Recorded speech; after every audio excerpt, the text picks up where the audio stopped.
Live from New Delhi, you're watching DD India Live, India's voice to the world. I'm Tanvi Taneja, coming up in the next 30 minutes. India's space hero Shubhanshu Shukla returns home after historic ISS mission. Union Minister Dr. Jitendra Singh, Delhi Chief Minister Rekha Gupta and students accord a grand welcome to him at the Delhi airport. In a boost to infrastructure in the national capital, Prime Minister Narendra Modi to inaugurate two major national highway projects today. Projects will help in providing multimodal connectivity and decongest New Delhi. Donald Trump tells Volodymyr Zelensky that Vladimir Putin wants more of Ukraine, urges Kiev to make a deal. Zelensky to visit Trump on Monday with European backup. And Air Canada strike ends after government intervention. Flight attendants asked to go back to work and into arbitration. Air Canada says restarting operations after the strike would take a week to complete.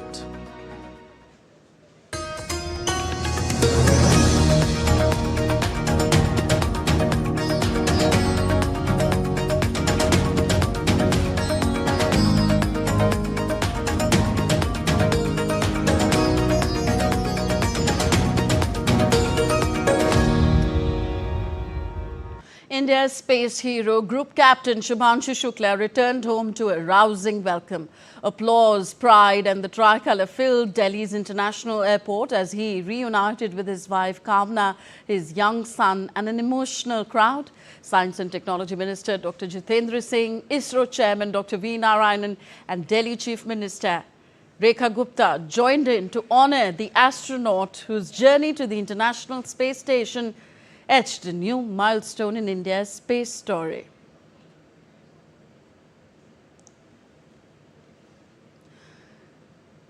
But Shubhanshu Shukla brings back home more than just memories. His training at NASA, Axiom and SpaceX facilities, along with his mission experience at the ISS, will power India's next giant leap into space, the Gaganyaan human spaceflight set for 2027.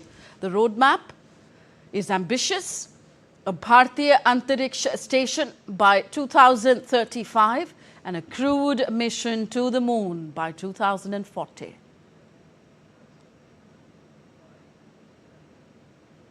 Union Minister Jitendra Singh termed the return of Shubhanshu Shukla as a moment of pride for India, a moment of glory for ISRO, he wrote. A moment of gratitude to the dispensation that facilitated this under the leadership of Prime Minister Narendra Modi. He wrote further on X that India's space glory touches the Indian soil as the iconic son of Mother India. Gaganyatri Shubhanshu Shukla lands at Delhi in the early hours of morning.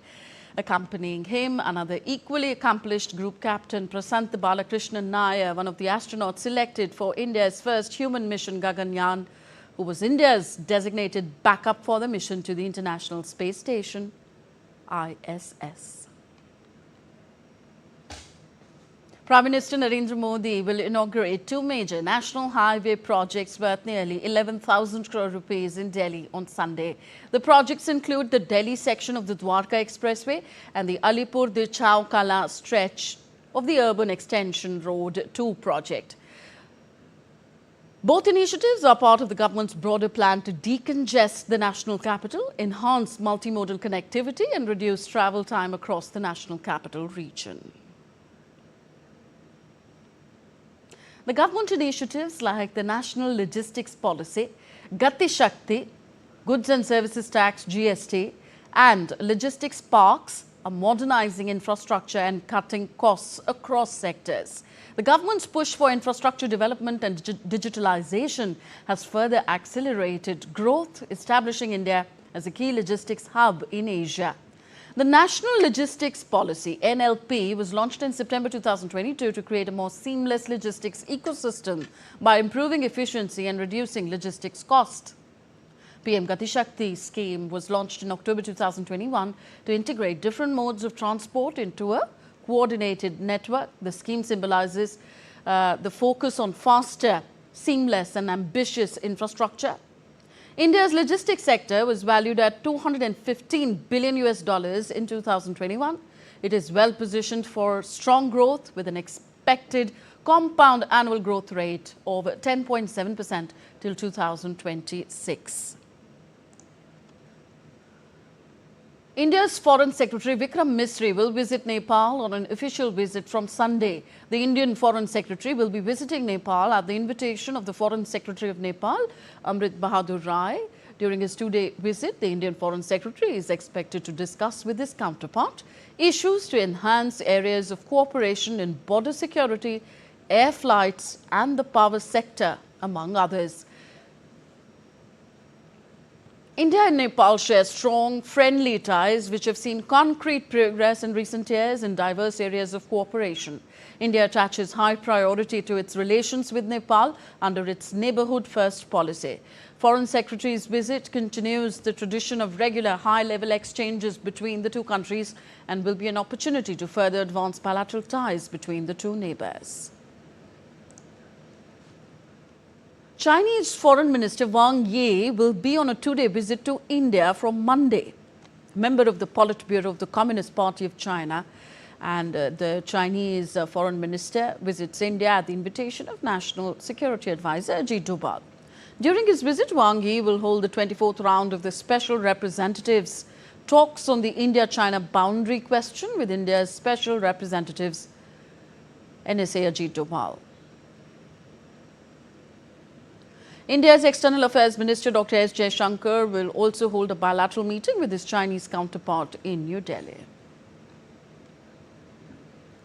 India's External Affairs Minister Dr. S. Jaishankar held talks with his South Korean counterpart Cho Hyun in New Delhi on Saturday.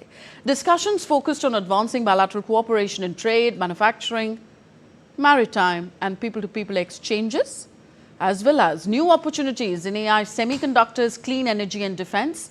Jaishankar thanked South Korea for its condemnation of the terror attack in Pahalgam in Jammu and Kashmir. I also want to express our gratitude for the ROK's condemnation of the terrorist attack which took place in Pahalgam on 22nd of April, and the fact that when our parliamentary delegation went to Seoul, I think they got very good meetings. You yourself made an effort to meet them. It's something which we appreciate. South Korean Foreign Minister Cho Hyun said that his country is firmly committed to strengthen ties with India. Minister, President Lee Jae-myung of our country is firmly committed to strengthening ties with your great country. This was emphasized, as you said, during the summit in Canada, and he personally asked me to convey the best regards to Prime Minister Modi ji. In Jammu and Kashmir's Kishtwar region, the rescue operation has been intensified after the flash floods. Lieutenant Governor Manoj Sinha spoke to senior officials and took stock of the rescue and relief operations at Chashoshte, Kishtwar in Jammu and Kashmir. In a social media post, the Lieutenant Governor said that he will ensure the reconstruction of homes damaged in the flash floods. He also directed the senior officials for immediate relief and uninterrupted essential supplies to the affected. Meanwhile, Chief Minister Omar Abdullah, who on Saturday visited the cloudburst site and met the victim families, announced ex gratia relief for the victims of the cloudburst. कई सारी कीमती जानें हम गवा चुके हैं, बहुत से लोग अभी लापता हैं, लगभग 55 के आसपास जो हैं कंफर्म्ड डेथ्स, 100 से ज़्यादा ज़ख्मी, जिसमें से कई सारों को हमें जम्मू अस्पताल शिफ्ट करना पड़ा, उनका इलाज वहाँ पर चल रहा है, और 70 और 80 के आसपास अभी भी लापता हैं लोग, और हमारी मुकम्मल अभी कोशिश है कि जितना हो सके रेस्क्यू का काम हम कर लेंगे. You're watching DD India Live, still to come on the show. Leaders of France, Britain and Germany to discuss the way forward for Ukraine in a video call today. Hurricane Erin rapidly intensifies into a catastrophic Category 5 storm. Rain lashes the Caribbean islands. And in sports, Indian shuttler Tanya Hmon wins women's singles title at the Saipan International Badminton Tournament. All that and more on the other side.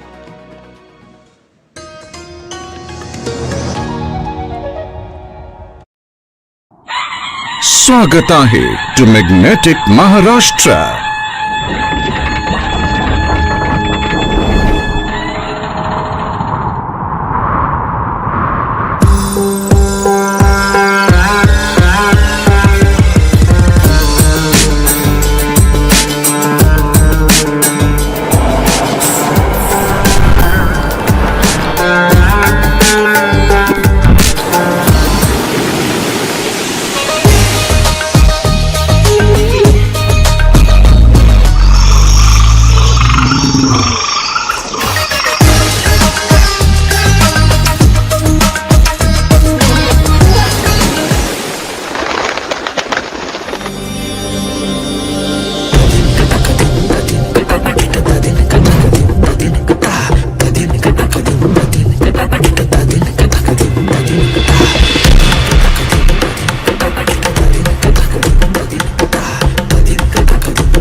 Share in the richness of Maharashtra as one family, united by the collective vision of building a better tomorrow.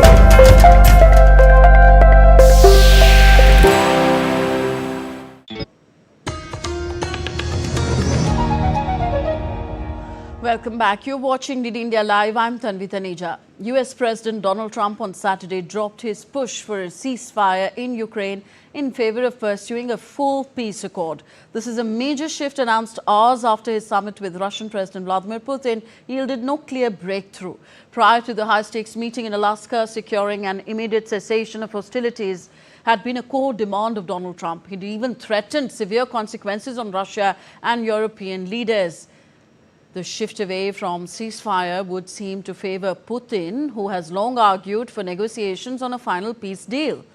But Ukraine and its European allies have criticized this strategy as a way to buy time and press Russia's battlefield advances. Trump spoke with Zelensky and European leaders on his flight back to Washington, saying afterwards that it was determined by all the best way to end the horrific war between Russia and Ukraine was to go directly to a peace agreement which would end the war. In the call, Trump expressed support for a proposal by Putin to take full control of two largely Russian-held Ukrainian regions, Donetsk and Luhansk, in exchange for freezing the front line in Black Sea port region of Kherson and Zaporizhia. But Zelensky has refused to leave Donbass. The main diplomatic focus now switches to Zelensky's talks at the White House on Monday. A number of European leaders have also been invited to attend. So the leaders of France, Britain and Germany are due to host a video call on Sunday for their so-called coalition of the willing to discuss the way forward. Though the conflict in Ukraine rages on, with Kiev announcing on Saturday that Russia had launched 85 attack drones and a ballistic missile during the night. In an earlier statement, they welcomed the plan for a Trump-Putin-Zelensky summit, but added that they would maintain pressure on Russia in the absence of a ceasefire. Donald Trump notably also said that the United States was prepared to provide Ukraine security guarantees, an assurance German Chancellor Friedrich Merz hailed as significant progress. Merz called Trump saying that Russia seemed ready to negotiate based on the front lines of the conflict rather than the borders of Ukrainian regions, it claims. Jetzt soll es weitere Gespräche geben am Montag in Washington zwischen Präsident Trump und Präsident Zelensky.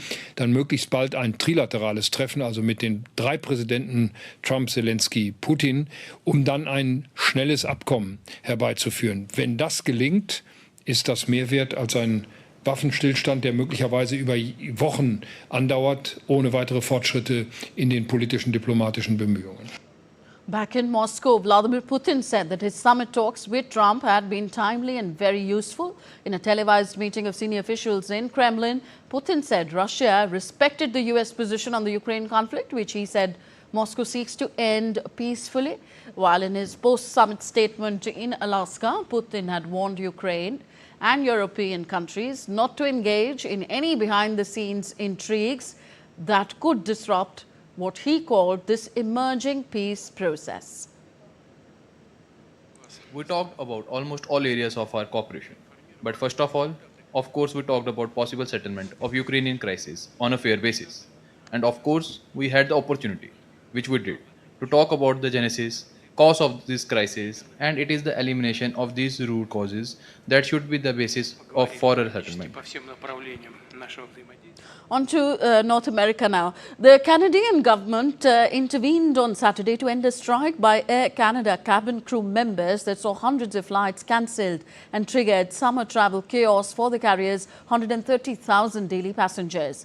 Canada's largest airline had stopped all operations after some 10,000 flight attendants began industrial action fueled by a wage dispute just after midnight on Saturday. Hours later, Canada's Labour Policy Minister Patty Hardoo moved to invoke a legal provision that would halt the strike and force both sides into binding arbitration. However, the policy minister said that it could still take 5 to 10 days for Air Canada to resume regular services after the disruption. The Canadian Union of Public Employees, which is representing the workers, said that its members would remain on strike until the government formally issues an order that they return to work. In a separate statement, the Canadian Union of Public Employees slammed the Canadian government's intervention as rewarding Air Canada's refusal to negotiate fairly by giving them exactly what they wanted. In addition to wage hikes, the union says it wants to address uncompensated groundwork, including during the boarding process. Bolivia is set to hold its general election on August 17th with just over 7.9 million Bolivians eligible to cast ballots. Final preparations were underway as election officials across the country secured voting materials and polling stations. In Villa Tunari, El Chapare, soldiers stood guard as electoral officials unloaded ballot boxes and election material from buses.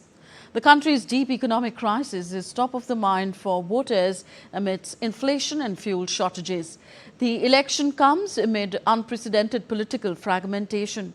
President Luis Arce has opted not to run for re-election, and a constitutional court ruling in May barred former President Evo Morales from participating. Bolivians will cast ballots for 36 Senate seats and 130 positions in the Chamber of Deputies. In addition to the presidential race, the presidential and legislative winners will all take office on November the 8th. On to some weather updates now. First, news about Hurricane Erin. It has rapidly intensified into a catastrophic Category 5 storm on Saturday as rain lashed Caribbean islands, therefore becoming the first major hurricane of the 2025 Atlantic season. Erin is expected to drench Caribbean islands with rain and strong winds, but not make landfall. The U.S. National Hurricane Center forecast Erin would turn west-northwest on Saturday night and slow its advance, then turn northwards early next week. A slow weakening was expected to begin on Monday. A tropical storm watch has been issued for the British Islands southeast of the Bahamas, which provide meteorological services for the Turks and Caicos Islands. Heavy rainfall, strong winds and rough seas are expected in the affected areas. Flash flooding and landslides are possible in Puerto Rico and the Virgin Islands. Erin has also raised concerns about wildfire risks if human-caused sparks ignite parched vegetation and strong dry winds fan the flames. BMS Group senior meteorologist Andrew Siffert said that these conditions could arise if Erin grows into a powerful offshore storm fueled by colliding warm and cold air rather than tropical seas. Spain is battling major wildfires that have claimed 7 lives and scorched over 150,000 hectares of land, roughly the size of London. The blazes, fueled by nearly 2-week heat wave and strong southerly winds, prompted evacuations. Firefighters have been battling to put out blazes across southern Europe in one of the worst summers for wildfires in 20 years. The National Weather Agency warned of extreme fire risk in the north and west of the country as temperatures expected to reach as high as 40 degrees Celsius on the north coast, set to add fuel to the flames. Wildfires have also threatened the 17th century Atalia fort in Verín, Spain on Saturday. Built as defense against neighboring Portugal during the War of Restoration between 1640 and 1668, the fort did not burn despite the flames scorching the vegetation nearby. 5 villages were evacuated on Saturday as a wildfire raged near Gallipoli on Turkey's Dardanelles Strait, where firefighters were battling high winds to quench the blaze. The fire began in late afternoon in the northwestern province of Çanakkale and spread quickly due to the wind in the hills.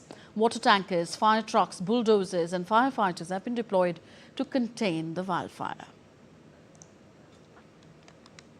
And on to some sports news now. Indian shuttler Tanya Hmon has won the women's singles title at the Saipan International Badminton Tournament in Northern Mariana Islands on Saturday. 21-year-old Hmon outplayed Japan's Kane Sakai 15-10, 15-8 in the final. In this tournament, each game is played over 15 points instead of the conventional 21. This was Tanya's 4th international title. She has won the India International Tournament in 2022, the Iran Fajr International in 2023 and thereafter the Bendigo International in 2024. Krishna Janmashtami, marking the divine birth of Lord Krishna, was celebrated with great fervour and devotion across India. Devotees thronged beautifully decorated temples and took part in midnight rituals to mark the birth of Lord Krishna. The occasion not only marks the divine birth of Lord Krishna but also celebrates the teachings and ideals he propagated. From Mathura to Mumbai and Udupi to Dwarka, the festival united millions of devotees in spiritual worship and joyous celebrations.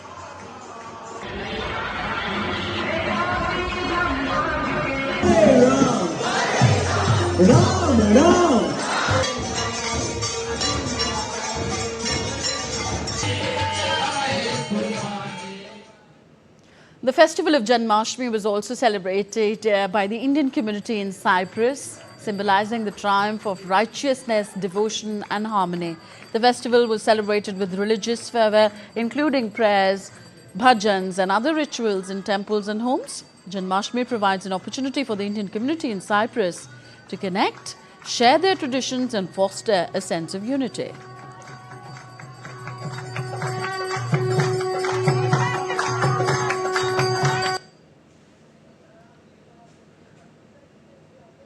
And the Krishna Janmashtami celebrations were also held in the Spanish capital Madrid with devotion and festivities. Hindus celebrate Janmashtami by fasting, singing, praying together, preparing and sharing special food, night vigils and visiting Krishna temples.